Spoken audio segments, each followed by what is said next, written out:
الرحمن الرحيم. اهلا بيكم في قناه ست البيت. النهارده ان شاء الله هنعمل مع بعض الفطار. وكل سنه وانتم طيبين. وقبل ما ابدا الفيديو عايز اشكر من داخل مصر وخارج مصر كل الناس اللي بتدعم القناه، وربنا يوفق الجميع. النهارده ان شاء الله هنعمل مع بعض البسله.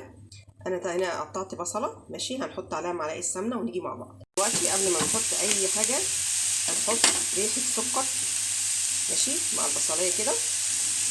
لازم تحطوا ريحه السكر دي يا جماعه مع اي بصلايه بتعملوها مع اي اكله ماشي، بتدي طعم اول الاكل ماشي. انا بقول ريحه السكر ما تكتروش يعني عشان كلنا شاطرين، بس بقول للبنات المبتدئين يا جماعه ماشي. نحط بقى ايه شويه زيت المنظر ده. هنحط بقى السمنه كده، السمنه هنقلب بقى.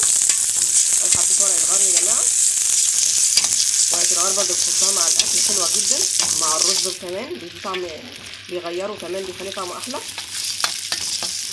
هنحمر بقى البصله دي ونيجي مع بعض. حطيت فصين توم وعليهم كزبره وهنقلب كده. اعملوا بالطريقه دي يا جماعه، البسله طعمها هيبقى حلو جدا ماشي. هنجيب بقى البسله ونحطها هنا. البسله طبعا انا بجيبها من الفريزر على الايه، على البصلايه على طول يا جماعه. اوعى حد يجيب الخضار المتلج وتحطوه تحت الميه، هتضيعوا لون الخضار بتاعه ويبقى دبلان، وكمان ايه مش هيديك الشكل اللي انت عايزاه. لكن بالطريقه دي بتديكي ايه ان هو لسه فريش. هنقلبه بقى على البصله بقى ونيجي مع بعض. نقلب على خلاص كده، التلج راح اهو. لازم تقلبيها مع البصله والطماطم والحاجات اللي انت حطاها. طبعا انا حطيت رشه فلفل اسود وحطيت شويه كزبره، بتدي طعم البسله او اي خضار بتعمليه كده حلو جدا. دي القطه اللي انا فرستها معاكم ماشي، هنحط منها على البسله ونيجي مع بعض. طبعا القطه اللي انت مفرزاها كل ما تيجي تاخدي منها لازم بعد ما تخلصي تحطي عليها شويه زيت ايه من فوق كده، دي بتبقى ماده حافظه عشان تحملك الصلصه ماشي. ونحطها بقى تاني في التلاجة ماشي. هنعمل مع بعض طبق سلطه.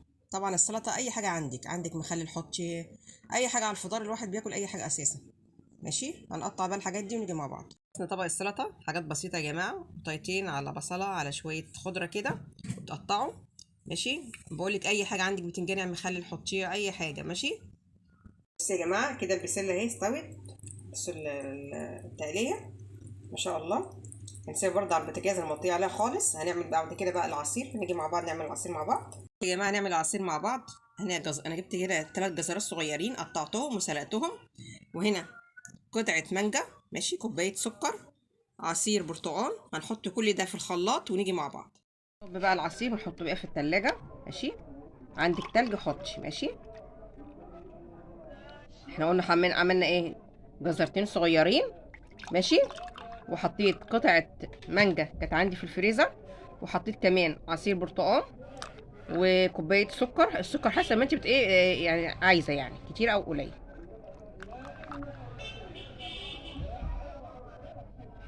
وكده ادي العصير اهو ماشي. هنعمل بقى الرز مع بعض.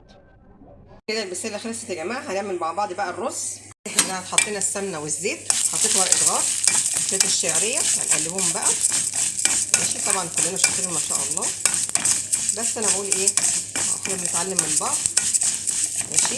انت عندك فته بتعمليها في الاكل اهو، بنستفيد من بعض.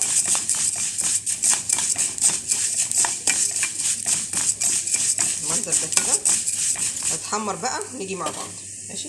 اتحمصت بقى هنحط بقى الايه الرز ماشي. هقلب الرز ونيجي مع بعض. طبعا الشعريه خليناها باللون ده وقلبت الرز معاه. هنحط بقى الميه، مش لازم الميه تكون سخنه يا جماعه لما الحنفيه فتره طبعا ماشي. انا بقول للبنات المبتدئين ماشي المنظر ده. وعايزه اقول للبنات برضو ما تكترش قوي في الاكل، احنا رمضان ورمضان برضو مش اكل كتير ماشي، مش بكتر الاكل. واعملي برضو ايه على قدك عشان حاجه غاليه ماشي. هنحط بقى الملح ونسيبه بقى يستوي. حطيت الميه. طبعا في حاجه انا بعملها، بصوا بعد ما بخلص خالص بجيب حته سمنه بلدي وبحطها كده بعد ما سقيت الميه، اللي يعني سقيت الرز، بحط معلقه حته سمنه صغيره كده. دي بتخلي الرز مفلفل يا جماعه، ما يتلتش منك ابدا ماشي. هنسيبه بقى يستوي ونيجي مع بعض. انا عامله تتبيله. طبعا مش عايزه احمر الفراخ، انا سلقتها عملت ايه؟ بشرت بصلايه وفص الثوم وحطيت كزبره وفلفل اسود وسبع بهارات وشويه خل ومعلقه صلصه. هقلب كل ده واحط فيه الفراخ كده يعني. واحط شويه زيت واحطها تحت الشوايه بس. بصوا كده الرز اتشرب. هنقلبه بقى ماشي، وتوطي عليه بقى زي السهاري خالص ماشي. نسيبه بقى ايه يستوي ماشي، ونيجي مع بعض. نعمل بلح بلبن بقى ماشي، بلح بلبن ماشي. وكده خلاص السلطه كمان والبسله كده خلاص استوت اهي، كمان خلص. وبألف هنا وشفا، وكل سنه وانتم طيبين.